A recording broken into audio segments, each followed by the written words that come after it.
గుంటుపల్లి వెంకటలక్ష్మీ నరసింహారావు ఈ పేరు చెప్తే చాలామందికి తెలియదు. కానీ ఆంధ్రప్రదేశ్ రాజకీయాల్లో జీవీఎల్ అంటే అందరికీ పరిచయమే.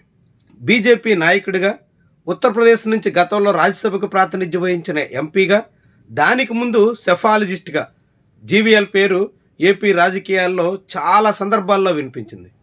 అలాంటి జీవీఎల్ ఇటీవల హఠాత్తుగా ఫేడ్ అవుట్ అయిపోయారు. ఆయన రాజకీయాల్లో ఉన్నారో లేదో, ఉంటే ఏం చేస్తున్నారో, ఎందుకని ఆయన ఎక్కడా మాట్లాడట్లేదో అని చాలామంది అనుకోవలసిన పరిస్థితి అయింది. కూటమి ప్రభుత్వం అధికారంలోకి వచ్చిన తర్వాత దాదాపుగా ఆయన పేరు ఎక్కడా తెర మీద వినిపించిన దాఖలాలు లేవు. కానీ హఠాత్తుగా ఆయన వైజాగ్లో వరుసగా నూతన సంవత్సరం, తాజాగా సంక్రాంతి వేడుకల్ని ఘనంగా జరిపే ప్రయత్నం చేశారు. ఆయన నిర్వహించిన కార్యక్రమానికి ఉపరాష్ట్రపతి వెంకయ్యనాయుడు వంటి అనేక మంది మాజీ బీజేపీ పెద్దలు, ఇతర బీజేపీ నేతలు హాజరయ్యారు. దాంతో జీవీఎల్ వైజాగ్ మీద తన కేంద్రీకరణని ఇంకా పోగొట్టుకోలేదు అని ఇట్టే అర్థమవుతుంది. వైజాగ్ మీద జీవీఎల్ ఆశలు ఇంకా పూర్తిగా చెదిరిపోలేదు అని అంచనా వేయాల్సి ఉంటుంది. నిజానికి జీవీఎల్ వైజాగ్ నుంచి లోక్సభకి పోటీ చేయాలని చాలా గట్టిగా ప్రయత్నాలు చేశారు.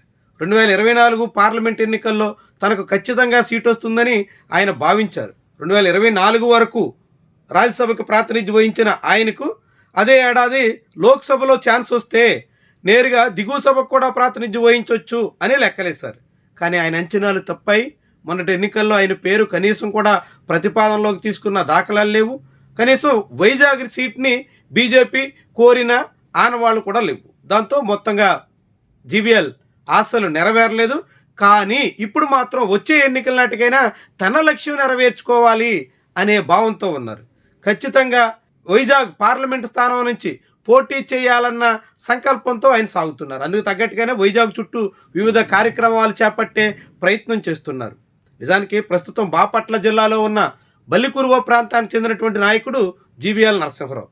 ఆ తర్వాత ఫ్యామిలీ నరసరావుపేటలో సెటిల్ అయ్యారు. బాపట్లలో ఉన్న ఎన్జీ రంగా యూనివర్సిటీలో అగ్రికల్చర్లో బీఎస్సీ చేశారు. దాని తర్వాత గుజరాత్లో ఉన్నత విద్యాభ్యాసం కోసం వెళ్ళారు. అక్కడే బీజేపీ నేతలతో పరిచయం అయ్యింది. మధ్యప్రదేశ్ రాజకీయాల్లో సెఫాలజిస్ట్గా క్రియాశీలక భూమిక పోషించారు. మధ్యప్రదేశ్ మాజీ సీఎం, ప్రస్తుతం కేంద్ర వ్యవసాయ శాఖ మంత్రిగా ఉన్న శివరాజ్ సింగ్ చౌహాన్తో చాలా సన్నిహితంగా మెలిగారు. ఆ సంబంధాన్ని ఉపయోగించుకుని తదుపరి యూపీ నుంచి రాజ్యసభ ఛాన్స్ కూడా దక్కించుకున్నారు. బీజేపీ అధిష్టానంతో అత్యంత సన్నిహితంగా మెలిగే నేతల్లో ఒకరిగా గుర్తింపు పొందారు. ఏపీ రాజకీయాల్లో చంద్రబాబుని టార్గెట్ చేస్తూ నిత్యం విమర్శలు గుప్పించే ప్రయత్నం చేశారు. అదే జీవీఎల్కి ఆ తర్వాత గుదిబండగా మారినట్టు కనిపిస్తుంది. ప్రస్తుతం తెలుగుదేశం బీజేపీ సఖ్యంగా సాగుతున్నటువంటి తరుణంలో కూటమిగా కేంద్రంలోనూ రాష్ట్రంలోనూ అధికారాన్ని పంచుకుంటున్నటువంటి నేపథ్యంలో జీవీఎల్ లాంటి వాళ్ళకి ఛాన్స్ రావట్లేదు అనే మాట వినిపిస్తోంది. జీవీఎల్ వంటి వాళ్ళ పేర్లు కూడా పరిగణలోకి తీసుకోవట్లేదు అనే అభిప్రాయం వినిపిస్తుంది. తెలుగుదేశం పార్టీతో బీజేపీ నేతలు తమ సంబంధాలు కొనసాగించాల్సిన అవసరం ఉన్నంత కాలం జీవీఎల్ లాంటి వాళ్ళు అవసరం పడబోరు అనే అభిప్రాయం వినిపిస్తుంది. నిజంగానే తెలుగుదేశం పార్టీతో తెంచుకోవాలనుకుంటే మాత్రం జీవీఎల్ లాంటి వాళ్ళు ఒక్కసారిగా తెర మీదకి వచ్చే అవకాశం ఉంటుంది అన్నట్టు చాలామందే భావిస్తున్నారు. కాబట్టి ఇప్పుడు జీవీఎల్కి కూసింత గడ్డు కాలం కనిపిస్తోంది. మరి ఇది చెదిరిపోతుంది, తిరిగి మళ్ళీ తాను లైమ్ లైట్లోకి వస్తాను అని జీవీఎల్ అంచనా వేస్తున్నారు. మరి ఆయన అంచనాలు నెరవేరేనా, ఆయన ఆశించినట్టుగా వైజాగ్ సీటు దక్కేనా అన్నది ప్రశ్న. ఎందుకంటే వైజాగ్లో 2014 నుంచి 2019 వరకు బీజేపీ తరఫున కంభంపాటి హరిబాబు ప్రాతినిధ్యం వహించారు. బీజేపీకి వైజాగ్లో గెలిచిన అనుభవం ఉంది. కానీ వైజాగ్ పార్లమెంట్ సీట్ని గడిచిన 4 ఎన్నికల్లోనూ కమ్మ కులస్తులే వరుసగా గెలుస్తూ వస్తున్నారు. పార్టీలు మారినా కమ్మలకే అక్కడ అవకాశం వస్తుంది. 2009లో దగ్గుబాటి పురంధేశ్వరి కాంగ్రెస్ తరపున, 2014లో కంభంపాటి హరిబాబు బీజేపీ తరపున, 2019లో ఎంవివి సత్యనారాయణ వైఎస్ఆర్సీపీ తరపున, 2024లో ఎం భరత్ టీడీపీ తరపున వరుసగా కమ్మ కులానికి చెందినటువంటి వాళ్లే 4 పార్టీల తరపున గెలిచిన అనుభవం వైజాగ్ది. అలాంటి వైజాగ్ ఎంపీ పీఠాన్ని కమ్మ కులస్తులు కాదని బ్రాహ్మణ కులస్తుడైన జీవీఎల్కి ఇచ్చేనా, అలాంటి అవకాశం దక్కేనా అన్నది ప్రశ్న.